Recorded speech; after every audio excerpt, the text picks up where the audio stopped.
সুপ্রিয় দর্শক বন্ধুরা, আপনারা দেখতে পাচ্ছেন আলুর ক্ষেত।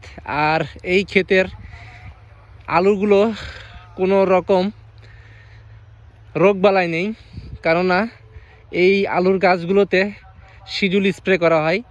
আর শিজুল স্প্রে করার কারণেই আলুর গাছগুলোর এত সুন্দর চেহারা হয়েছে। দেখতেই পাচ্ছেন আলুর গাছগুলোতে এখনও কিন্তু স্প্রে করার যে দাগ বা স্প্রে করার ফলে যে সাপগুলো পড়ে গেছে, সেই সাপগুলো কিন্তু এখনও রয়েছে। তো আপনারা এই ধরনের আলুর প্রজেক্ট করলে নিয়মিত ছত্রাকনাশক ব্যবহার করবেন। আর ছত্রাকনাশক ব্যবহার করার ফলেই কিন্তু আপনার গাছগুলো এত সুন্দর থাকবে। তো সকলে ভালো থাকবেন, সুস্থ থাকবেন। আর আমার চ্যানেলটিকে সবাই সাবস্ক্রাইব করে রাখবেন, যেন পরবর্তী ভিডিও আপনারা পেয়ে যান।